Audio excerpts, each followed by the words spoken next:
Well, I hate opening the show with this, but this is our reality here in this country. There were at least 13 more mass shootings over the weekend, leaving 12 people dead. In Philadelphia, you can see people running for their lives after multiple gunmen opened fire on a crowded street. 3 people died, 13 people were injured.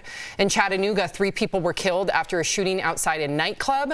Now, those are just 2 of them. I have a very long list of shootings that happened just over the weekend. There were others in Arizona. In fact, that was a 14-year-old girl that died.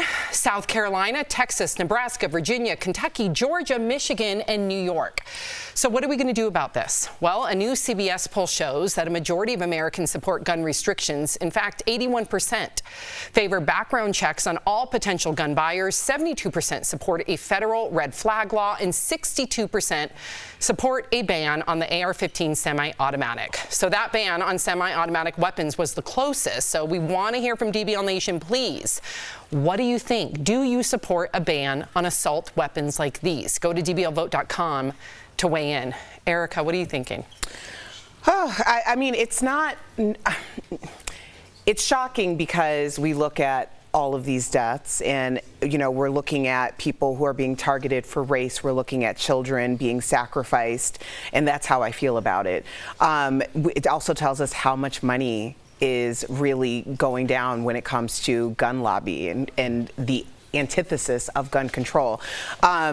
You know, I've said before, I'm a responsible gun owner. I am very much in favor of sensible gun control laws. That makes sense to me.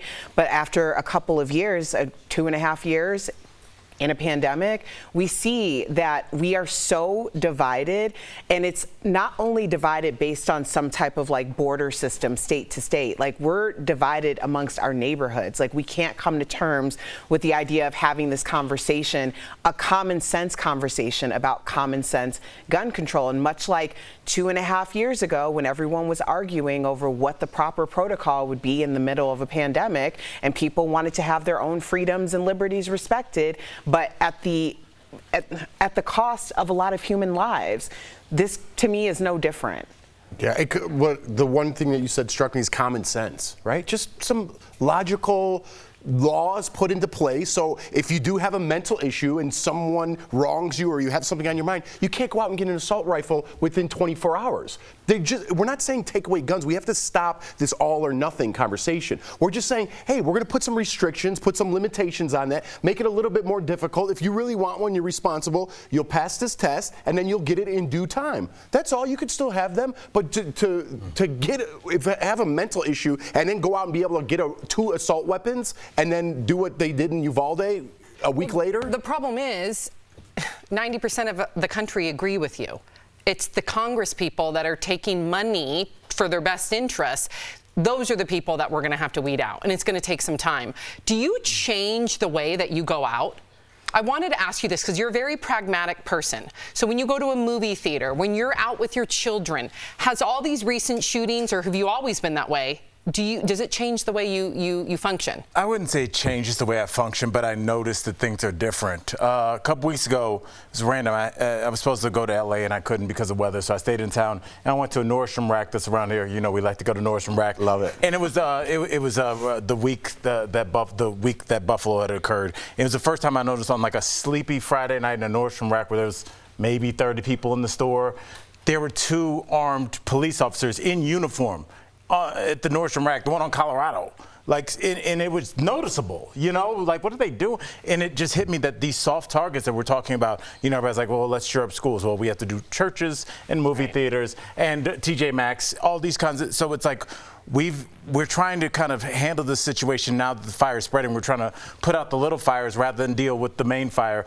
And that's the fact that until we do something about the senators that continue to filibuster and block gun reform, we're going to do these stories all the time, Sam. So lock in, get ready to read those states that you just read so eloquently, because it's going to be a regular thing until we decide. I don't think so. I think things are changing. I think people are getting out there, and this is becoming a single voter issue. I think the midterms will show a lot. I will have to wait and see. I really hope it does. Let's see what our viewers think. 82% of you say yes, you do support a ban on assault weapons. I think that speaks volumes too. So make sure that you vote for a candidate that has common sense gun Policies. Okay, so we do have an update on the school shooting in Texas. This Uvalde mom is now saying police are warning her to stop telling her story, or else she'll be charged with a probation violation for obstruction of justice.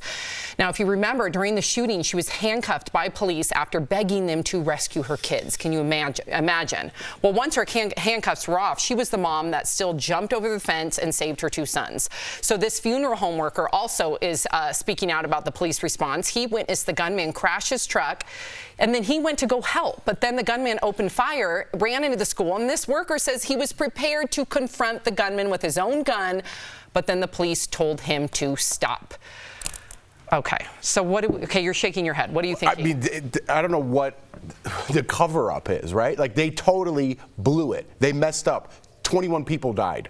Right, they screwed up. Instead of just saying we screwed up, we went through our safety protocols, what we were supposed to do. The fight or flight response kicked in, and I got it wrong. And now these lives are on my hands. But instead, they appoint him to like some what did he have? He got appointed over the weekend, right, like to a government position city council, yes. Or a council. It's like, what is going on, man? What is going on? And then you're stopping people from wanting to go in there. The heroes that wanted to go in there, you're telling them no and putting them in handcuffs. They really messed this up. That police department, Erica, just completed an active shooter drill with the state money, because they receive 40% of the funding in Uvalde. That's all. 40% goes to that police department.